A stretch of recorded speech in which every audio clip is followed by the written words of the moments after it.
Hello everyone, welcome to career information. South east central railway के under apprenticeships के लिए बहुत सारी वैकेंसीज आई है। ये जो वैकेंसी है ये सारी आईटीआई होल्डर्स के लिए है। सबसे पहली बात, ग्रेजुएट और डिप्लोमा होल्डर्स इस वैकेंसी के लिए एलिजिबल नहीं है। ये आपका नागपुर डिवीजन वर्कशॉप के लिए है, Nagpur division and workshop Motibagh. और यहाँ पे बहुत सारे ट्रेड्स के लिए वैकेंसीज है, बहुत अच्छी वैकेंसीज है। इसका नोटिफिकेशन कुछ इस प्रकार है। सबसे पहले तो आपका अप्लाई कहाँ से करना है? आपको अप्लाई करना है apprenticeshipindia.org, जो इन्होंने यहाँ पे मेंशन किया है।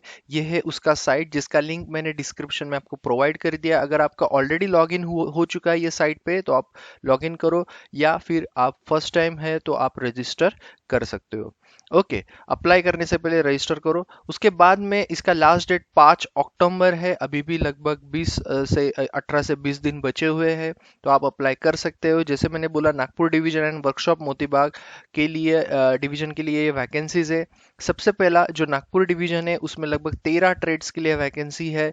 Fitter, carpenter, welder, सीओपीए, electrician, stenographer, plumber, painter, wireman, electronic mechanic, बाद में आपका एमएमटी जो mechanic machine tool, diesel mechanic, और ट्रिमर जिसको अप होल्स्टर्टर भी हम कहते हैं। ये जो ट्रेड्स है इसके लिए आप यहाँ पे अलग अलग वैकेंसी कैटेगरी वाइज डिवाइड किए, तो आपका जो भी कैटेगरी है और आपका जो भी ट्रेड है तो उसके हिसाब से यहाँ पे चेक कर लो आप। लगभग टोटल यहाँ पे वैकेंसीज जो है वो 298 वैकेंसीज है, तो अलग अलग ट्रेड के हिसाब से।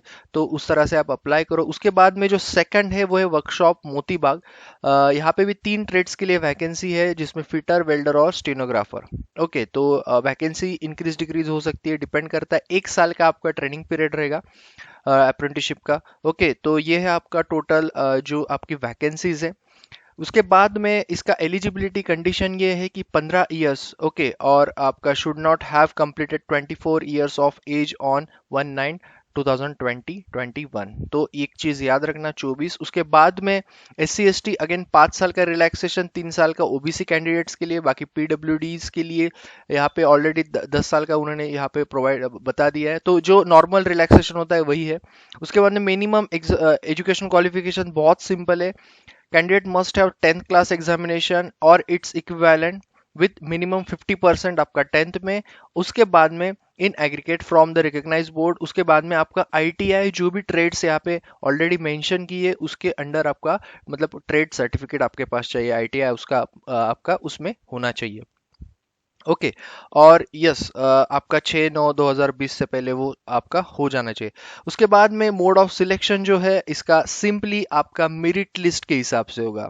ओके, मेरिट लिस्ट मतलब आपका ये मेरिट लिस्ट लगेगा आपके basis of the percentage of marks in matriculation 10th में प्लस आईटीआई मार्क्स। तो कोई भी आपको रिटर्न एग्जाम, इंटरव्यू कुछ भी देना नहीं है। Panel will be simply basis of simple average of marks in the matriculation and ITI. Okay, तो ये बहुत ज़रूरी है अच्छे से मार्क्स फिलअप करना फॉर्म भरते टाइम, क्योंकि उस पे ही आपका कैलकुलेट होगा। अगर किसी कैंडिडेट्स के मार्क्स सेम आते हैं तो candidates will be older, age shall be preferred. Okay, age भी सेम आता है तो who pass matriculation exam earlier will be consider. तो ये सारी चीजें। Final merit list will prepare cluster unit wise, trade wise, आपका जैसा कैटेगरी है उसके हिसाब से होगा। बाकी candidates have to choose either Nagpur और मोतीबाग वर्कशॉप। तो आप दो में से एक ही आप डिवीजन में आप फॉर्म फिलअप कर सकते हो, तो आपको ये चूज करना जरूरी है।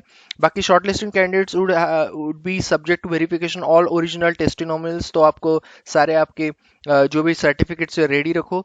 उसके बाद में ट्रेनिंग एंड स्टाइपेंड जो आपका अप्रेंटिसशिप्स का एक्ट है उसके हिसाब से आपको स्टाइपेंड मिलेगा।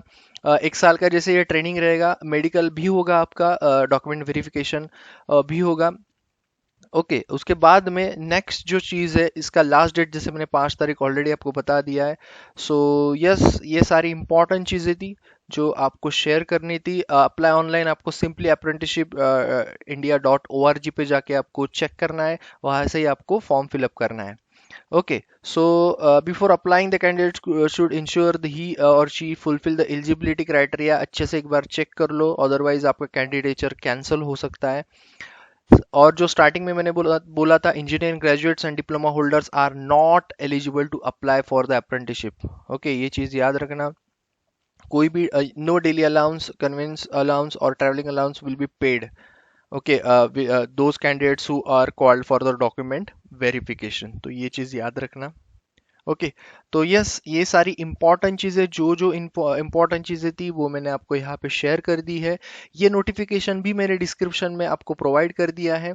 और यस, अगर कोई क्वेरी तो आप पूछ सकते हो, बाकी चैनल को सब्सक्राइब करो ताकि आपको जो भी नए नोटिफिकेशंस आएंगे government, private sector, technical, non technical, आपको यहाँ पे मिल जाएंगे चैनल पे intimation officially. Okay, so thank you all and all the best.